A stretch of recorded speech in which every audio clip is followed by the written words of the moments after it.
Ticket मागितली होती नगरपालिकेत, तुम्ही तिला दिली नाही, तर आमदार म्हणते तुमचं काम नाही राजकारण. राजकारण हे गटार आहे, तुम्ही कशाला येता? तुमचं काम आहे देव, तो तुम्हाला देव मानतो, पाया पडतो, पुजारी जातो, तुम्ही तिथे राहावं. मग मी आमदारांना प्रश्न केला, तर तुम्ही इथे काय करत आहात? अशा पद्धतीची जी विचारधारा आहे ही फक्त आमच्यासाठीच का? म्हणजे राजकारण तुम्ही करावं, तुम करे तो खुदा, हम करे तो गदा, ही का भूमिका आहे?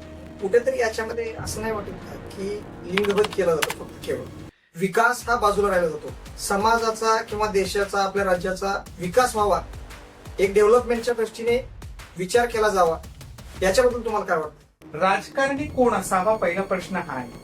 राजकारणी हा दूरदृष्टीवाला माणूस असावा. शेवटी राजकारण हा लिंगाशी किंवा जातीशी ओळख असणारा माणूसच नसावा. तुम्ही फक्त लिंग म्हणताय, मी तर म्हणजे जाती, लिंग, भेदभाव हे सगळे दूर करून राजकारणी हा फक्त व्यक्ती आहे आणि व्यक्ती म्हणून त्यानं काम केलं पाहिजे. एक समाजाचा घटक आहे, त्या म्हणून त्याला काम केलं पाहिजे. आता भेदभाव का होतो? कारण मी सांगितलं की इथं पुरुष प्रधान देशामध्ये स्त्रियांचं काम हे आहे, आमचं काम हे आहे, तसं तृतीय पंथांचं काम ते आहे. हे जे वाटून दिलेली जी संस्कृती आहे ना, की हे तुमचं काम हे, तुमचं काम हे, का? आज एखादा व्यक्ती जर विकासाच्या मुद्द्यावर बोलत असेल किंवा त्याचं शिक्षण, त्याचं काम करण्याची शैली, विचार करण्याची शैली, ती दूरदृष्टी असेल, ती देशाच्या विकसित मार्गाला नेत असेल, तर अशा व्यक्तीला आपण राजकारणात ऍक्सेप्ट केलं पाहिजे, त्यांची जागा निर्माण केली पाहिजे. कारण आजच्या पिरियडमध्ये दुसरी एक सगळ्यात मोठी महत्वाची बाजू झाली आहे की बाप नंतर लेकरू, हे जे परिवार सत्ताक जे झालेलं आहे त्याच्यामधून नवीन माणसांना संधी मिळणं फार अवघड झाले. त्यात पुन्हा आमच्यासारख्या तृतीयपंथीयांना लोक नेतृत्व स्वीकारतील का, हे जे लोकांमधली जी भूमिका आहे ती हटवली पाहिजे. नेपाळमध्ये हल्ली एका तृतीयपंथीयाला संसदेत आणले, ही विचाराची बदल आहे. तिथे युवकांचा आता हल्ली एक पूर्ण संसद बनली. त्यांनी आणलं पाहिजे. तुम्ही जर जागा निर्माण कराल तर विचार बदलेल, आणि जेव्हा विचार बदलेल समाज स्वीकारतो. तुम्ही आता सत्तेमध्ये आहात, देशामध्ये बीजेपी, राज्यात बीजेपी, सर्वत्र गाव खेड्यापासून ग्रामपंचायत पासून आज बीजेपी पाहायला मिळते. तर तुम्ही ह्या सिस्टम मध्ये आहात, तर सर्वसामान्याचा आवाज ऐकला जातो का?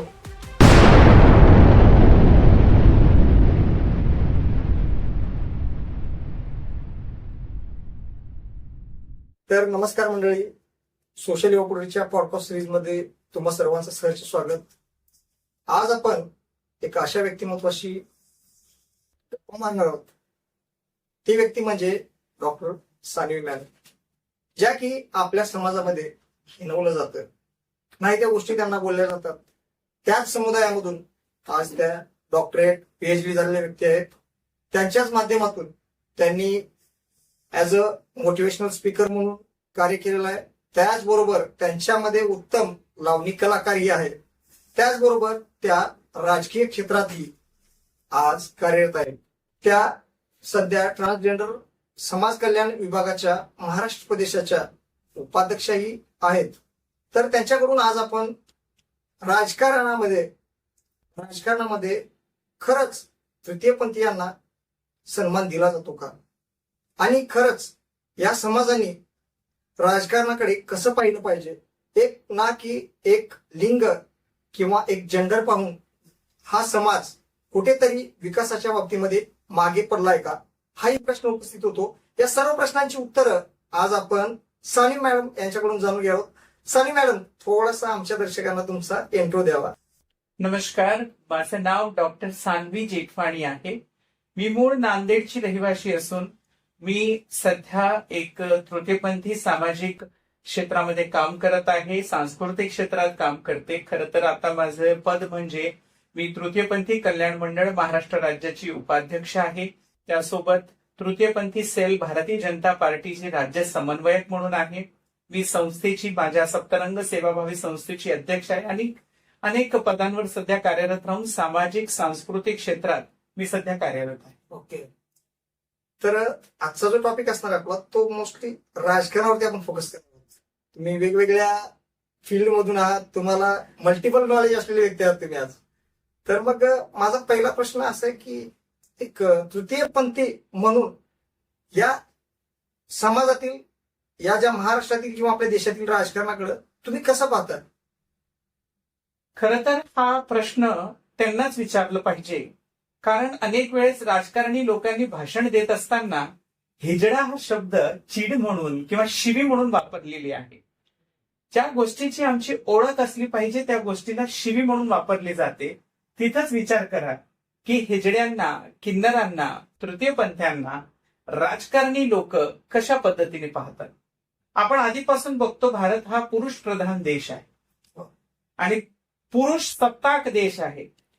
काही दिवसांपूर्वी आपण नॅरेटिव्ह सुद्धा पाहिलं की महिलांना आरक्षण देत असताना सगळ्यांचे विचार पाहिले. तर जिथं महिलांना बघण्याचा दृष्टिकोन किंवा तृतीयपंथांना बघण्याचा दृष्टिकोन, आजही असं वाटते की राजकारण हा पुरुष प्रधानांचं काम आहे, पुरुषांनीच केलं पाहिजे.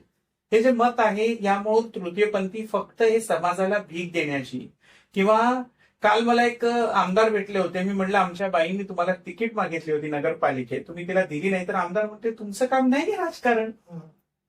राजकारण हे गटार आहे, तुम्ही कशाला येता? तुमचं काम आहे देव, आम्ही तुम्हाला देव मानतो, पाया पडतो, पुजारी सारखं, तुम्ही तिथे राहावं. मग मी आमदारांना प्रश्न केला, मग तुम्ही का गटारात आला? तुम्ही सुद्धा जाऊन नोकरी करा ना, तुम्ही सुद्धा जाऊन तुमचं काम करा ना. म्हणजे अशा पद्धतीची जी विचारधारा आहे ही फक्त आमच्यासाठीच का? म्हणजे राजकारण तुम्ही करावं, तुम करे तो खुदा, हम करे तो गधा, ही का भूमिका आहे? कुठेतरी याच्यामध्ये असं नाही वाटत का की लिंगभेद केला जातो? फक्त केवळ विकास हा बाजूला राहिला जातो. समाजाचा किंवा देशाचा, आपल्या राज्याचा विकास व्हावा, एक डेव्हलपमेंटच्या दृष्टीने विचार केला जावा, याच्याबद्दल तुम्हाला काय वाटतं? राजकारणी कोण असावा पहिला प्रश्न हा आहे. राजकारणी हा दूरदृष्टीवाला माणूस असावा. शेवटी राजकारण हा लिंगाशी किंवा जातीशी ओळख असणारा माणूसच नसावा. तुम्ही फक्त लिंग म्हणता, मी तर म्हणजे जाती, लिंग, भेदभाव हे सगळे दूर करून राजकारणी हा फक्त व्यक्ती आहे आणि व्यक्ती म्हणून त्यानं काम केलं पाहिजे. एक समाजाचा घटक आहे त्यामुळे त्याला काम केलं पाहिजे. आता भेदभाव का होतो? कारण मी सांगितलं की इथं पुरुष प्रधान देशामध्ये स्त्रियांचं काम हे आहे, आमचं काम हे आहे, तसं तृतीयपंथांचं काम ते आहे. हे जे वाटून दिलेली जी संस्कृती आहे ना, की हे तुमचं काम हे, तुमचं काम हे, का? आज एखादा व्यक्ती जर विकासाच्या मुद्द्यावर बोलत असेल किंवा त्याचं शिक्षण, त्याचं काम करण्याची शैली, विचार करण्याची शैली, ती दूरदृष्टी असेल, ती देशाच्या विकसित मार्गाला नेत असेल, तर अशा व्यक्तीला आपण राजकारणात ऍक्सेप्ट केलं पाहिजे, त्यांची जागा निर्माण केली पाहिजे. कारण आजच्या पिरियडमध्ये दुसरी एक सगळ्यात मोठी महत्वाची बाजू झाली आहे की बाप नंतर लेकरू, हे जे परिवार सत्ताक जे झालेलं आहे त्याच्यामधून नवीन माणसांना संधी मिळणं फार अवघड झाले. त्यात पुन्हा आमच्यासारख्या तृतीयपंथांना लोक नेतृत्व स्वीकारतील का? हे जे लोकांमधली जी भूमिका आहे ती हटवली पाहिजे. नेपाळमध्ये हल्ली एका तृतीयपंथाला संसदेत आणलं. ही विचाराची बदल आहे. तिथे युवकांचा आता हल्ली एक पूर्ण संसद बनली. त्यांनी आणलं पाहिजे. तुम्ही जर जागा निर्माण कराल तर विचार बदलेल आणि जेव्हा विचार बदलेल समाज स्वीकारतो. नक्कीच. तर माझा दुसरा प्रश्न तुम्हाला असा असेल की तुम्ही आता सत्तेमध्ये आहात, देशामध्ये बीजेपी, राज्यात बीजेपी, सर्वत्र गाव खेड्यापासून ग्रामपंचायतपासून आज बीजेपी पाहायला मिळते. तर तुम्ही ह्या सिस्टम मध्ये आहात, तर सर्वसामान्याचा आवाज ऐकला जातो का? बघा, सन्माननीय पंतप्रधान नरेंद्र मोदीजी यांनी काय केलंय की मन की बात सुरू केले, जिथं आपला आवाज गेला पाहिजे. लोकांच्या समस्या थेट पंतप्रधानपर्यंत कसे पोहोचतील त्याची एक सिस्टीम लागू केली. ही सिस्टीम तोडायचा प्रयत्न आता होत आहे. कारण एवढे दिवस आपल्यामध्ये सिस्टीम मध्ये सामान्य जनतेचा आवाज म्हणजे नेता, आणि नेता आपलाच पोट भरत होता. आणि स्टील सामान्य जनतेला तो ऍक्सेस आहे का? मी मंत्रालयात जात असते, मी अनेकदा बघते की साधारण माणसाला 2-2, 3-3 तास मंत्रीला भेटायला लागतो. ही जी संस्कृती 1947 पासून जी चलत आली आहे ना, ती कुठेतरी थांबली पाहिजे. मी मॉरिशस मध्ये गेले होते. तिथली पॉप्युलेशन कमी असल्यामुळे तिथले राष्ट्रपती असे भेटतात, 1 to 1 बोलतात. पण आपल्याकडे ते नेत्यांना भेटायचं जे सिस्टीम आहे ते इतकं अवघड झालंय की सामान्य माणसाची आवाज तर सोडा, त्याची किमान समस्या तरी पोहोचते का? परंतु याच महाराष्ट्रामध्ये असे काही नेते मंडळ आहेत जे ग्राउंड लेवलला जातात, लोकांमध्ये मिसळतात. तर प्रामुख्याने एक असे म्हणजे खासदार आहेत ते सध्या ओमराजे निंबाळकर, जे धाराशिवचे खासदार आहेत तर ते सर्वसामान्य आपुलकीने भेटणं, त्यांचा नंबर म्हणजे पब्लिकली त्यांनी जाहीर केलेला आहे. मग या गोष्टी एकीकडे पाहायला मिळतात. तर कुठेतरी ह्याही गोष्टी प्रत्येक राजकारण्यांनी केल्या पाहिजेत का? नाही, केलंच पाहिजे. कारण जनता ही मायबाप आहे. शेवटी जनतेच्या कृपेने आपण त्या जागेवर बसलो. आज तुम्ही बघत असाल की बंगालमध्ये एवढ्या वर्षाची सत्ता अचानक का पलटते? तर ज्या मायबाप सरकारने आपल्याला इतक्या वर्षापर्यंत डोक्यावर घेतलं, अचानक ती खाली पण पाडू शकते. या प्रत्येक राजकारणीला ही गोष्ट लक्षात ठेवली पाहिजे की आज आपण जरी राजे आहोत, खरं तर राजे नाही, सेवक आहोत. म्हणूनच राजभवनचं नाव लोकभवन करण्यात आलं आणि सेवा भवन करण्यात आलं. प्रधानमंत्री कार्यालयाचं नाव सुद्धा आता भवन. सेवा म्हणजे सेवा असली पाहिजे. आणि प्रत्येक राजकारण्यांची नाळ, तुम्ही म्हणताय ना, ती नाळ ही जनतेशी जुळलेली पाहिजे. जनतेमध्ये जनता दरबार असलं पाहिजे. जनतेसोबत बसून त्यांच्या समस्या त्यांची जाणून घेतली पाहिजे. हे उदाहरण जसं आपण निंबाळकरांचं दिलं, असं अख्ख्या भारतात व्हायला पाहिजे. महाराष्ट्रातच काय, अख्ख्या भारतात तुम्ही तुमच्या मतदारसंघात आपापल्या जनतेशी कसं जोडताय ते तेवढंच ठरते. पुढचे जे काळ आहे ही हुशार पिढीचं काळ आहे. ते असं नाही लोकांना तुम्ही आज ऐकलं नाही ना, हे लोक तुम्हाला उद्या ऐकणार नाहीत. म्हणून लोकांसोबत राहणं, त्यांच्यासोबत त्यांच्या समस्या जाणून घेणं आणि त्यांच्या समस्यांसोबत निवारण करणं सुद्धा तेवढंच महत्वाचं आहे. बरोबर आहे. तर आता प्रामुख्यानं तुम्ही ट्रान्सजेंडर कम्युनिटीमधून येत आहे, तर याच्यामध्ये सरकारने आणि काय या ट्रान्सजेंडर कम्युनिटीसाठी काय केलं पाहिजे? तुमचे एक्सपेक्टेशन काय आहेत सर? बघा, आमच्या लोकांची सगळ्यात मोठी समस्या म्हणजे तृतीयपंथी समाजाचं हे आहे की उपेक्षित वर्ग आहे. भारतातलं पिछळा वर्गामध्ये सुद्धा यायला हरकत नाही. कारण आज आपण पाहतो की तृतीयपंथीयांना घरातून शोषण आहे, घरातून बाहेर जावं लागतो. आरोग्य क्षेत्रात शोषण आहे, शिक्षण क्षेत्रात आहे. म्हणजे सुविधा कुठलीच नाही. घरातून निघाल्यानंतर करणार काय, कोणाशी बोलणार, कसं वागणार? तर सरकारनं अद्याप जे आतापर्यंत आपल्या नालसा जजमेंट नंतर अनेक गोष्टी घडामोडी घडल्या. महाराष्ट्रामध्ये तृतीयपंथी धोरण आलंय, बीज भांडवल योजना आल्या, आम्ही शिक्षण फ्री केलंय. आरक्षण हा फार मोठा मुद्दा आहे जे सरकारने दिलंच पाहिजे.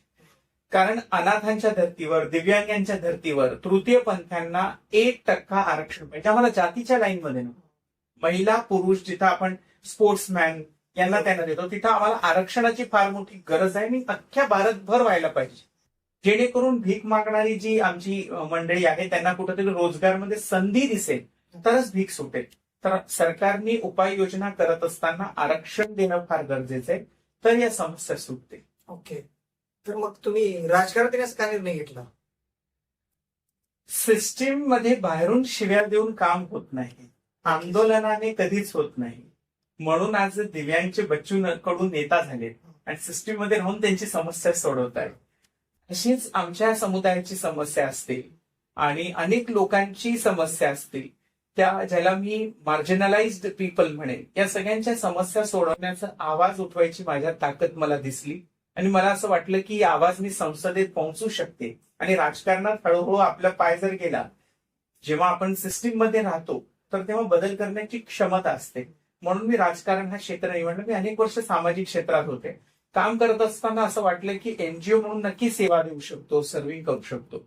पण पॉवर आलं तर त्या सर्व्हिसला आणखीन चालना मिळते आणि राजकारणी सोबत मिळून काम करताना आणखीन तुम्हाला काम करण्यासाठी मार्ग मोकळे होतात. म्हणून मी राजकारणात आले. मग आजचा जो युवक आहे तो कुठेतरी पॉलिटिक्स पासून असं दूर जातोय असं नाही वाटत? कोण म्हणतंय? ते त्यांच्या लाईफमध्ये रोज पॉलिटिक्सच खेळतायत. नाही, परंतु बेसिकली पाहायला गेलं तर महाराष्ट्राचं असो किंवा देशाचं राजकारण असो, याच्यामध्ये काय गोष्टी पाहिल्या जातात की वडील आमदार, त्याच्यानंतर त्याचाच मुलगा युवा नेतृत्व किंवा कुठल्या काही पंचायत समिती असतील, जिल्हा परिषद असतील, कुठल्याही निवडणूक असतील, त्याच्यामध्ये प्रामुख्याने त्यांचेच कुठेतरी म्हणजे घराणेशाही चाललेला आपण सर्वत्र पाहतोय. परंतु सर्वसामान्यामधला जर एखादा युवक असेल ज्याच्याकडे समाजाप्रती किंवा आपल्या देशाप्रती, राज्याप्रती काहीतरी करण्याचं मनातून धडपड असते, अशी लोक कुठेतरी बाजूलाच राहतात. त्यांना कुठल्या तर गोष्टीमध्ये अडकवलं जाते. हे असे प्रकार पाहायला मिळतात. मी म्हणण्याचं तात्पर्य असं होतं की युवक रोज राजकारण करतोय. आज तुम्ही कॉलेजमध्ये बघाल, युनिव्हर्सिटीमध्ये बघाल, तर विद्यार्थी वर्ग हा मोठ्या पॉलिटिक्समध्ये हिरिरीने काम करतोय. पण जी मेन पॉलिटिक्स आहे देशाची, तो ट्रोलिंगमध्ये बघा युवक पुढे असतो, कुठल्या आंदोलनामध्ये बघा युवक पुढे असतो, पण स्वतः जेव्हा भूमिका निभवायची असते तिथं तो स्वतः लांब पडतो. कारण पण मी म्हणेल की माझी भारतीय जनता पार्टीमध्ये आज आम्ही युवा मोर्चा फार मोठ्या लेवलवर काम करतोय. आमचे राष्ट्रीय अध्यक्ष नितीन नवीनजी ते सुद्धा आपण जर पाहिलात तर युवा मोर्चातून आलेले कार्यकर्ते आहेत. तर अशा लोकांना संधी आता भारतीय जनता पार्टी नक्की देत आहे. पण अनेकदा युवकांना मी बघते की युवकांमध्ये ते नेतृत्व करण्याची जी क्षमता आहे त्याला कुठंतरी दाबल्या जाते. ते जे सामान्य जनतेतून आलेला जे युवक आहे त्याला कुठंतरी त्याच्या आवाजाला चान्स दिला पाहिजे. आता आपण बघतोय भारतामध्ये अनेक ठिकाणी youth assembly, youth parliament, women's parliament सारखे कार्यक्रम होत आहेत. तिथं आम्ही बघतोय की युथ खूप मोठ्या हिच्याने प्रोत्साहित होत कार्यक्रमांमध्ये सहभाग नोंदवतोय. युनिव्हर्सिटीच्या माध्यमाने असतील, सरकारच्या कुठल्या उपक्रमाच्या माध्यमाने असतील. तर हळूहळू युथनं स्वतःचे चॅनल तयार करून, चॅनल म्हणजे आपलं एक लिंक तयार करून युथ पॉलिटिक्स, युथ पार्टी ही असलीच पाहिजे. कारण तुम्ही जे म्हणताय ना की बाप लेकरू त्याचाच, बापाचाच लेकरू आमदार होईल, बापाचाच, या भूमिकेला मीही दुजोरा देतो. माझी कविता पण मी परवा इंस्टाग्रामवर टाकली होती, माझा बाप आमदार हवा होता. तर सगळे मार्ग माझ्यासाठी मोकळा. थोडस आमच्या ऑडियन्स साठी म्हणून दाखवलं तर मला तोंडपाठ नाही की बाप आमदार हवा होता, मग आयुष्य किती सोपं झालं असतं. बाप आमदार हवा होता, मग आयुष्य किती सोपं झालं असतं.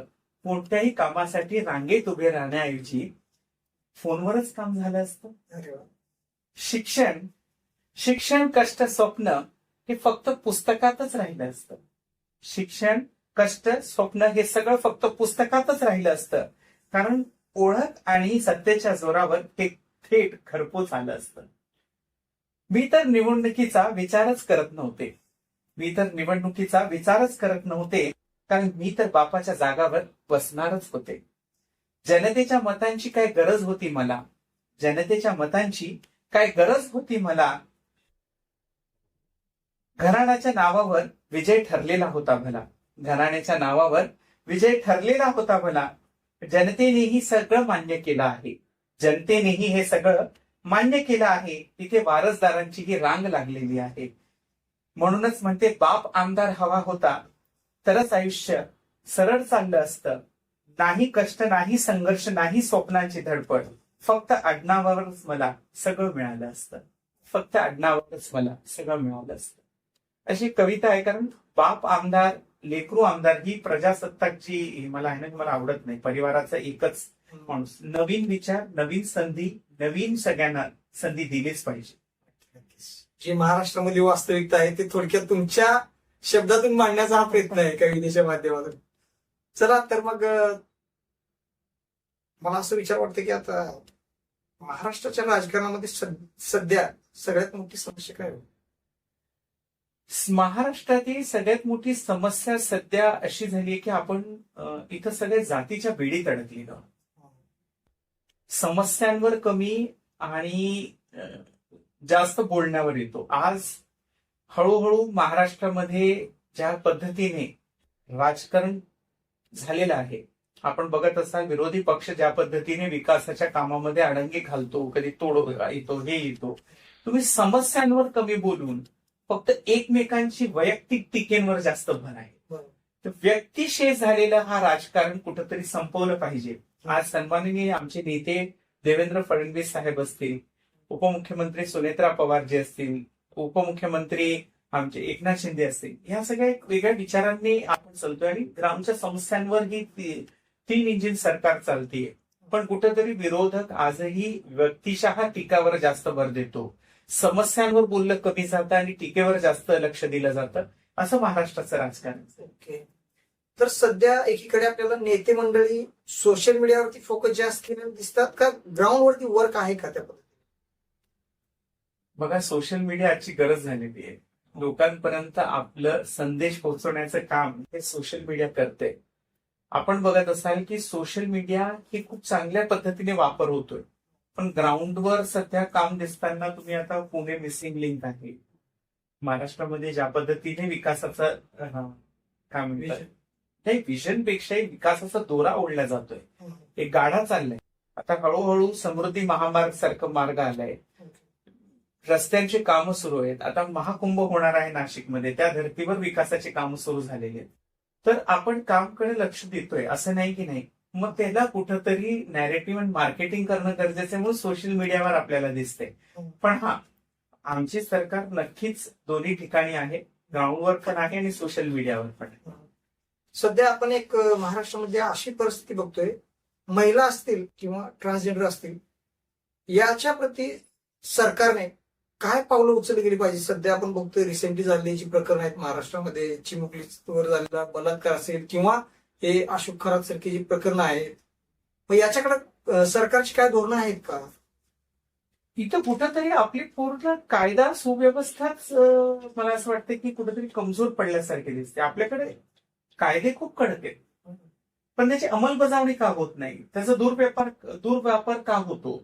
आज आपण जर पाहिला तर खरात सारखं उदाहरण असेल किंवा अनेक असे उदाहरण आहेत की महाराष्ट्रामध्ये चिमुकलीवर बलात्कार असेल, ही व्यक्ती येथे कुठून ना नशेच्या आहारी जाऊ, कुठंतरी नशा बंद झालं पाहिजे, कुठंतरी अशा विकृत मानसिकतेच्या लोकांवर बंदी आली पाहिजे, कुठंतरी आपल्याला लोकांची आजूबाजू राहणाऱ्यांना लोकांना माहिती असलं पाहिजे की बाजूचा सायकोलॉजिकली कसा माणूस आहे. हा कायद्याने फक्त थांबणार नाही, याला 3-4 गोष्टीचा अँगल पाहिजे. आपल्याला कडक शिक्षा दिली पाहिजे. खरात सारख्या माणसांवर जर गुन्हा सिद्ध झाला, इमिजिएटली फाशी व्हायला पाहिजे. फाशीचे प्रावधान मला तर वाटतं वाढले पाहिजे. ते मानसिकतेच्या दृष्टिकोनातून काही असेल, लोक लॉ मध्ये काही बघत असेल, पण अशा विकृत माणसांना फाशीचीच सजा झाली पाहिजे. जोपर्यंत असे उदाहरण आणि भीती समाजामध्ये येणार नाही, इथं कुठंतरी आपल्या सरकारने पाऊल उचलले पाहिजे की फाशीची शिक्षा व्हायला पाहिजे अशा लोकांना.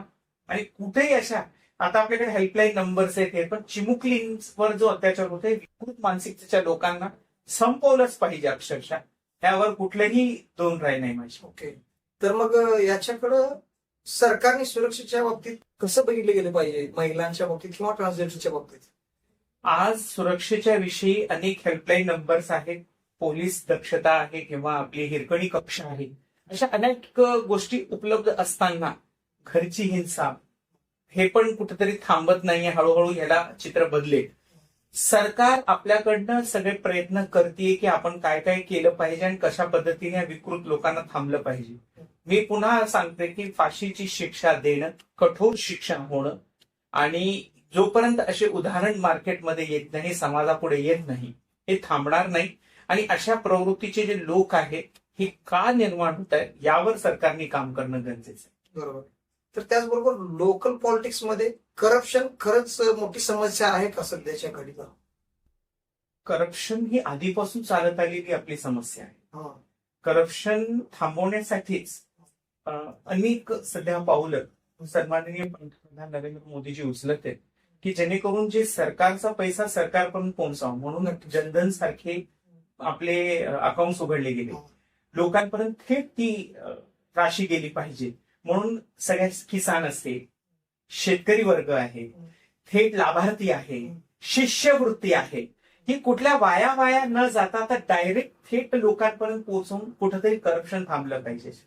आज करप्शन पूर्णपणे थांबलेलं नाही, पण हळूहळू थांबतंय, कारण आपण लाभार्थ्यांना थेट ती राशी पोहोचवतोय जेणेकरून त्यांच्यापर्यंत जाते. करप्शन 1900 मला वाटतं इंग्रज काळापासून सुरू आलेली आपल्याकडे जी प्रथा आणि ती कीड आपल्याला लागलेली. कुठलंही कीड व्हायरस लवकर लागतो पण जायला वेळ लागतो. ते अँटीव्हायरस मोदीजी आणि बीजेपी सरकार हळूहळू काम करते आणि ते लवकरच पूर्ण होईल. याचबरोबर या राजकारणामध्ये, पॉलिटिक्समध्ये युवकांना फक्त वापरलं केलं जाते का, म्हणजे वापरलं जाते का फक्त युवकांना, असं काय चित्र आहे? हो, काही ठिकाणी मी खरं म्हणेन की युवक फक्त आंदोलनासाठी, रॅलीसाठी किंवा राजकारणात दाखवण्यासाठी वापरलं जातं. किंवा एखाद्या मुद्द्याला एक्सिलेट करायचं असेल, फ्रंटला युवक असतो, त्याला पुन्हा आणला जातो, पण गर्दी जमा करण्यासाठी पुन्हा. पण युवकांना खर तर त्यांच्या विचारांना आणि जे ज्येष्ठ आहेत त्यांच्या अनुभवांचं मेल साधून आपण राजकारणात जागा निर्माण केली पाहिजे असं मला वाटतं. ओके, सध्याचं राजकारण जे आहे ते आयडिओलॉजीवरती चालतं का फक्त मार्केटिंगवरती चालतंय? मी माझ्या पक्षाचं सांगितलं तर आम्ही एक फिक्स आयडिओलॉजी तयार केलेली आहे की जनतेचा विकास, सबका विकास, सबका साथ, सबका विकास. या आयडिओलॉजीवर आपण चालतोय. म्हणूनच आज अनेक मार्जिनलाइज्ड लोक, बंगालच्या इलेक्शन मध्ये सुद्धा आपण पाहिलं असेल ज्या पद्धतीने एक भांडे घासणारी बाईला आपण आमदार केलंय. अनेक लोकांना संधी मिळतीये आणि अनेक लोकांना राजकारणात सध्या स्थान मिळते. तर आयडिओलॉजी आहे, विकासाच्या मुद्द्यावर बोलणारा हा सरकार आहे आणि आमची पार्टी आहे.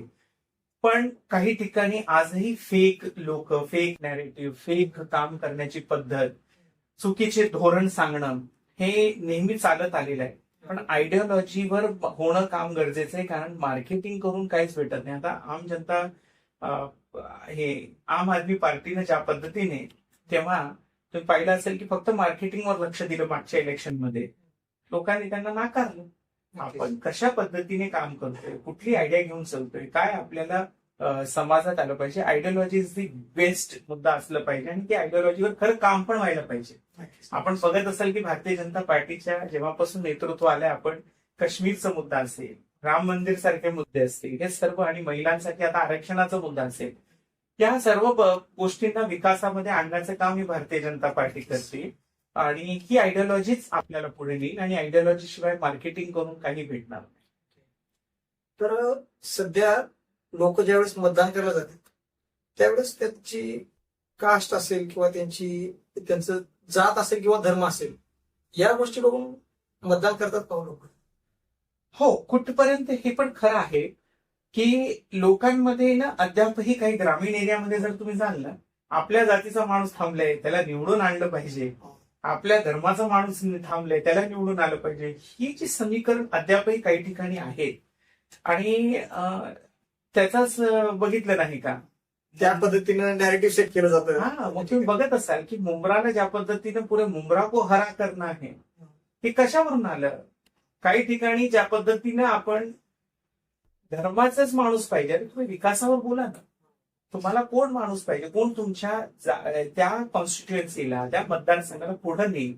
आज तिथे रस्त्याच्या समस्या असतील, गटारांच्या समस्या असतील, तिथं महिलांच्या, युवकांच्या समस्या, त्या समस्या सॉल्व्ह करणारा व्यक्ती निवडा. पण आजही लोक आपल्या धर्माचा माणूस, आपला माणूस हे करतच राहतात. ते कुठंतरी थांबलं पाहिजे, मला असं वाटतं. तर सध्या सोशल मीडियामुळे पॉलिटिक्स टॉक्सिक झाले का? हो, झालंय.